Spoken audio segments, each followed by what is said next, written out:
جو اپنے ہر عمل کو دین ہونے کی سند کر دے، جو اپنے ہر عمل کو دین ہونے کی سند کر دے، اور خدا میں اتنا کھو جائے کہ پا لینے کی حد کر دے۔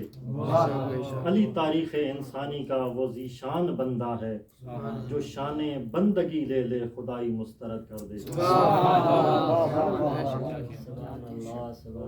محمد و آل محمد۔ اللہم صلی علی محمد و آل محمد۔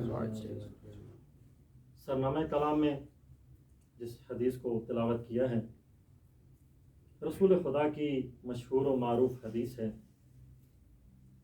جس میں رسول خدا ارشاد فرماتے ہیں کہ علی کے چہرے کی طرف دیکھنا عبادت ہے۔ 3 چیزوں کی طرف دیکھنا عبادت ہے، ایک کعبہ، ایک قرآن اور ایک علی کا چہرہ۔ اب اہل سنت کہتے ہیں کہ ان تینوں پر اللہ کی رحمت برستی ہے، اللہ کا نور برستا ہے۔ جب یہی نور کعبے پہ برسا تو بیت اللہ بن گیا، جب یہی نور قرآن پہ برسا تو کلام اللہ بن گیا، اور جب یہی نور علی کے چہرے پہ برسا تو وجہ اللہ بن گیا۔ بارے دیگر نعرے صلوات، اللہم صلی علی محمد و آل محمد۔ اور اس حدیث کے اندر لفظ عبادت ذکر ہوا ہے۔ عبادت کے معنی کیا ہے؟ عبادت ہر اس شے کو کہا جاتا ہے، ہر اس امر کو کہا جاتا ہے جس کے ذریعے سے قصد قربت کیا جائے۔ مثلا ہم نماز پڑھتے ہیں، مثلا صبح کی دور کا نماز پڑھتا ہوں، واجب قربت اللہ۔ ہر وہ کام جس کے ذریعے انسان قصد قربت کرتا ہے وہ عبادت ہے۔ وہ فقط نماز نہیں ہے، روزہ نہیں ہے، حج نہیں ہے، زکوٰۃ نہیں ہے، خمس نہیں ہے، جہاد نہیں ہے، امر بالمعروف نہیں ہے، نہی المنکر نہیں ہے، فقط یہ نہیں ہے، بلکہ ہر وہ کام جو خدا کے لیے انجام دیا جائے وہ عبادت ہے۔ اور ان تمام عبادتوں کے اندر جو افضل ترین عبادت ہے وہ علی کا چہرہ دیکھنا ہے۔ رسول خدا نے فرمایا ہے کہ النظر الی وجہ علی عبادت، علی کے چہرے کی طرف دیکھنا عبادت ہے۔ اب اس حدیث کے ضمن ایک واقعہ نقل ہوا ہے۔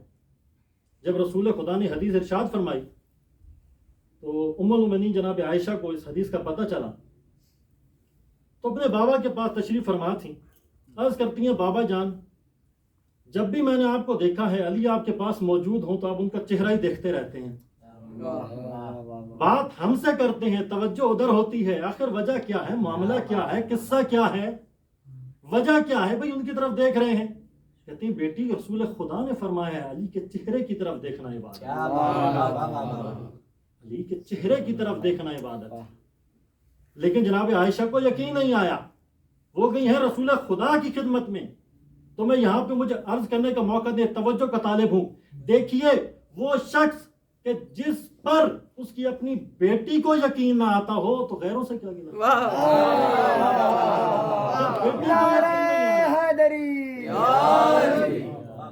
جب بیٹی کو یقین نہیں آ رہا تو اگر دوسرے بات کریں تعجب نہیں کرنا چاہیے۔ صلوات پر محمد و آل محمد۔ اب جناب عائشہ آئی ہیں رسول خدا کی خدمت میں، عرض کی، یا رسول اللہ، یہ آئے جو آپ نے حدیث بیان کی ہے یہ حدیث درست ہے کہ علی کے چہرے کی طرف دیکھنا عبادت ہے؟ تو رسول خدا نے فرمایا درست ہے، اس میں کوئی شک نہیں۔ تو جناب عائشہ کا ایک تجسس اور بڑھا، بعض افراد میں تجسس ہوتا ہے اور بڑا، کہتا ہے اگر ایسا زمانہ آ جائے جس میں علی موجود نہ ہو تو پھر یہ عبادت کیسے ہوگی؟ علی تو ہمارے سامنے زندہ ہیں، جو آنے والی نسلیں کیسے عبادت کریں گی؟ تو وہ رسول خدا نے ارشاد فرمایا اگر علی اس دنیا سے چلے جائیں تب بھی یہ عبادت منقطع نہیں ہوگی۔ کیوں؟ ذکر علی نے بادہ علی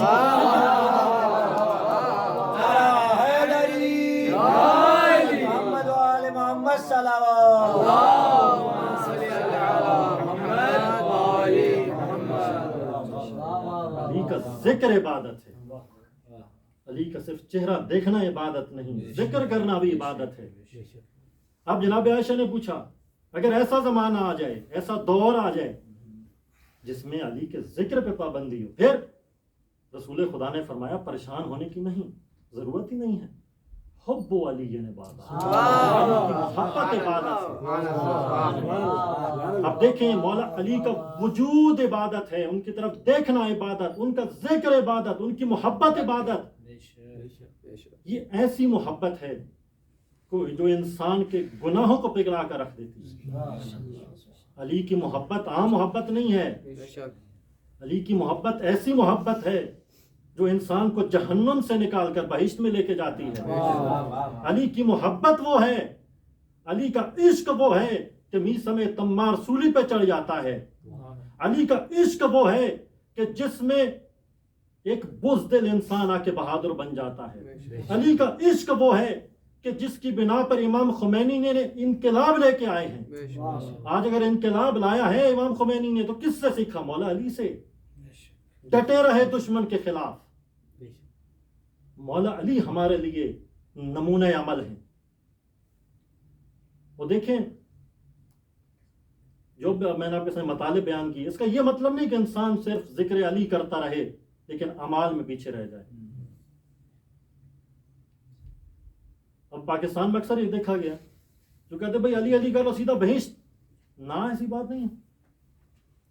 سب سے مہم اس محبت کو بچانا ہے. یہ محبت کے مراتب ہیں، یہ حاصل بھی ہو سکتی ہے، ختم بھی ہو جاتی ہے. جب انسان گناہ کرتا ہے تو گناہ کرتے کرتے اس منزل تک پہنچ جاتا ہے کہ یہ محبت دشمنی میں تبدیل ہو جاتی ہے. مثال دو، ابن ملجم نہیں جانتا تھا مولا علی، کیا ہوا؟ تزکیہ نفس نے کی. شیطان کے مختلف راستے ہیں، وہ گمراہ کرتا ہے انسان. کہاں سے شروع کرتا ہے؟ چھوٹی چھوٹی چیزوں سے. نماز اول وقت نماز نہ پڑھو، آرام کرو تھوڑی دیر سے. یہ چھوٹی چھوٹی چیزیں. قرآن ہے یار، روزانہ ایک سمے نے سپارہ قرآن پڑھنا ہے.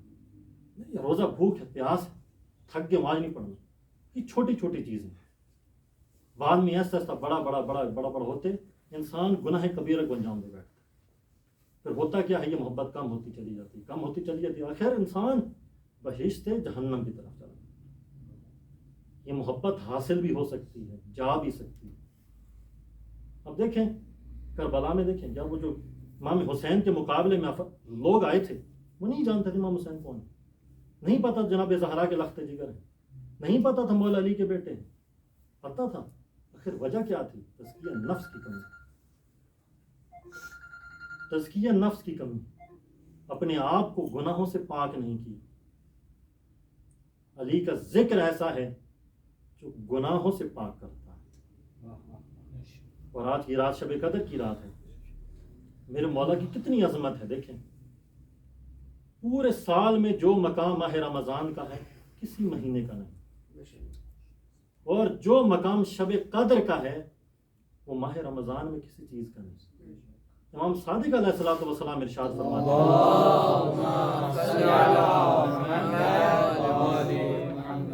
ماہ رمضان کا دل شب قدر ہے، اور یہ وہ شب قدر کی رات ہے جس میں مولا علی کی شہادت ہوئی.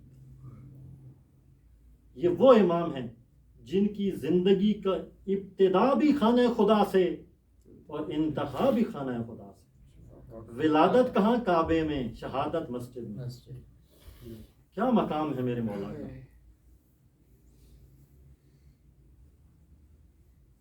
جتنی ان کی عظمت ہے، دیکھیں جتنا بڑا مقام کس شخصیت کا ہوتا ہے اتنے زیادہ اس کے مصائب ہوتے ہیں.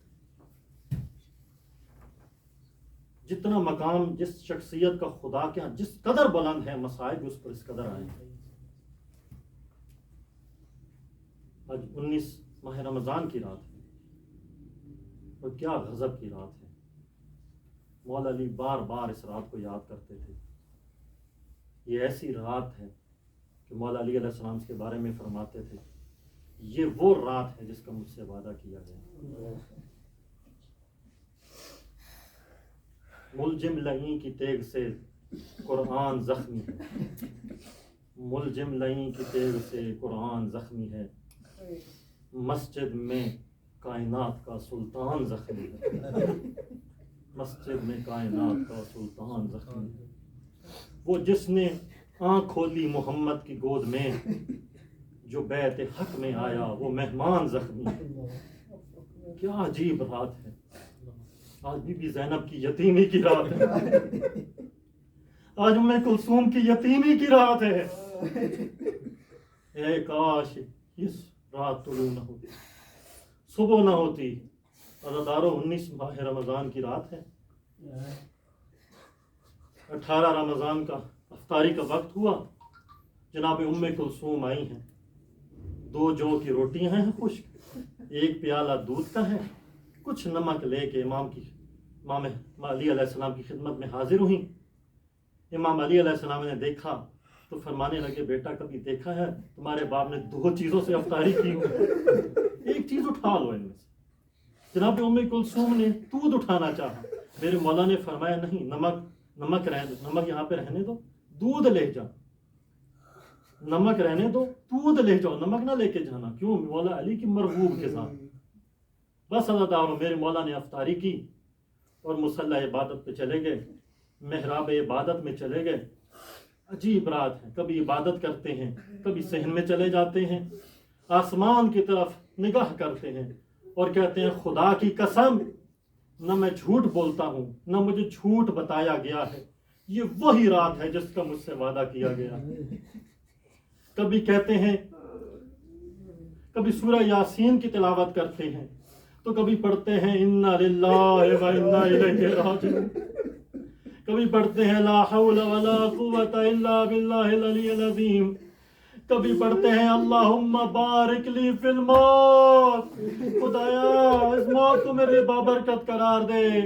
عزادارو جب بیٹی نے یہ حالت دیکھی نا اپنے باپ کی تو تڑپ گئی. کہا بابا آج میں آپ کی عجیب سی حالت دیکھ رہی ہوں، زندگی میں نے کبھی یہ حالت نہیں دیکھی. تو ایک مرتبہ میرے مولا نے کہا بیٹا آخرت کی منزل درپیش ہے، میں خدا سے ملاقات کرنے والا ہوں.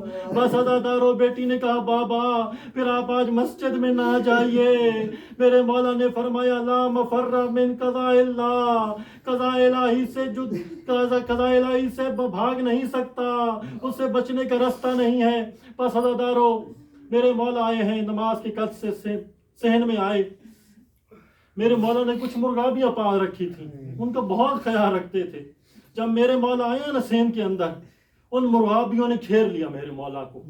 جیسے کعبہ درمیان میں ہوتا ہے نا، حجی طواف کرتے ہیں، اسی طرح ان مرغابیوں نے میرے مولا کو گھیر لیا. تو کسی نے ان کو ہٹانا چاہا، میرے مولا نے کہا ان کو نہ ہٹاؤ، کچھ دیر کے بعد ان کے نوح و بکا کی آوازیں بلند ہوگی. پھر کسی نے ان کو ہٹانا چاہا تو مولا نے وصیت کی اے ام کلثوم ان مرغابیوں کا خیال رکھنا، ان کے دانوں پانی کا خیال رکھنا. اگر خیال نہ رکھ سکو نا ان کو آزاد کر دینا، ان کو تکلیف نہ دینا.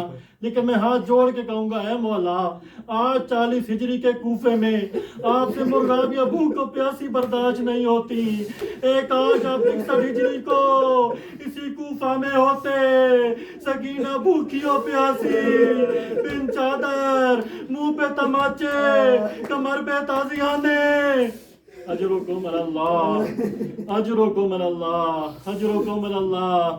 خدا تعالیٰ آپ اس کی آپ کی عبادت کو قبول فرمائے، آپ کو مولا علی کے غم کے سوا اور کوئی غم نہ دے. عزادارو میرے مولا آئے ہیں دروازے کے پاس. ایک مرتبہ اپنی کمر میں کپڑے کو کس کے باندھا، باہر نکلے ہیں مسجد کی طرف. مسجد اندھیرے میں ڈوبی ہوئی ہے. میرے مولا آئے ہیں مسجد میں، سب کو اٹھانا شروع کیا، سب کو بیدار کرنا شروع کیا.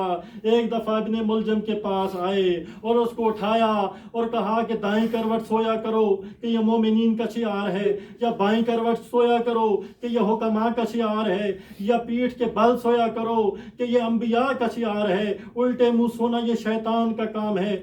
اگرچہ میں جانتا ہوں تم کس قد سے یہاں آئے ہو اور تم نے زیر دامن کیا چیز چھپائی ہوئی ہے. پس عزادارو میرے مولا آئے ہیں محراب عبادت میں نماز پڑھنی شروع کی. یہاں پہ 2 روایتیں ہیں. نماز صبح تھی یا نافلہ صبح تھی. پہلی رکعت کا دوسرا سجدہ تھا کہ ابن ملجم آگے بڑھا, اس نے تلوار کا وار کیا, میرے مولا کے سر اقدس پہ لگا, خون کا فوارہ بلند ہوا. میرے مولا نے آواز دی, فزت ورب الکعبہ, رب کعبہ کی قسم علی کامیاب ہو گیا. عزادارو, محراب عبادت میں مولا علی ایسے تڑپنے لگے جیسے مچھلی پانی کے میں.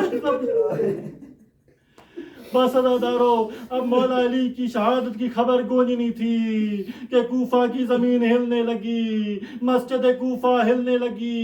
منادی نے ندا دی, تہدمت واللہ ارکان الہدی, قتل ابن عم المصطفیٰ. عزادارو, مولا علی نے امام حسن کو حکم دیا کہ نماز پڑھاؤ. امام حسن نے نماز پڑھائی. امام حسن نے جب نماز مکمل کی نا تو مولا علی کو لے کر سہارا دے کر ایک دفعہ گھر کی طرف چلے. صحابہ ساتھ ہیں, تمام افراد ساتھ ہیں, لیکن جب گھر کے قریب پہنچے نا تو ایک مرتبہ میرے مولا نے اصحاب کی طرف نگاہ کی اور کہا, اے میرے اصحاب, تم جیسا وفادار کوئی نہیں, لیکن میری تم سے درخواست ہے, اب یہاں سے واپس چلے جاؤ. میں جب اس حالت میں گھر میں جاؤں گا حتماً میری بیٹیاں میرے دیکھ کے برداشت نہیں کر سکیں گی, وہ گریہ کریں گی. میری علی کی غیرت گوارا نہیں کرتی. میری بیٹی زینب کی آواز تم لوگوں تک پہنچے. میں عرض کروں گا, اے مولا, آپ کو بی بی زینب کی کتنی فکر ہے کہ ان کی آواز صحابہ کے کان تک نہ پہنچے. لیکن میں عرض کروں گا, اے مولا, اے کاش آپ شام کے بازار میں ہوتے. بازار سجا ہوا ہے, شرابیوں کا بازار ہے, سر پہ چادر نہیں ہے, ہاتھ بسے گھنٹے بندے ہیں, کوئی پتھر مار رہا ہے, کوئی کہتا ہے مارو ان کو, اور باغیوں کی بہنیں آ گئی. سیعلم الذین ظلموا ای منقلب ینقلبون. ماتم حسین. یا ولی, اے علی, یا علی.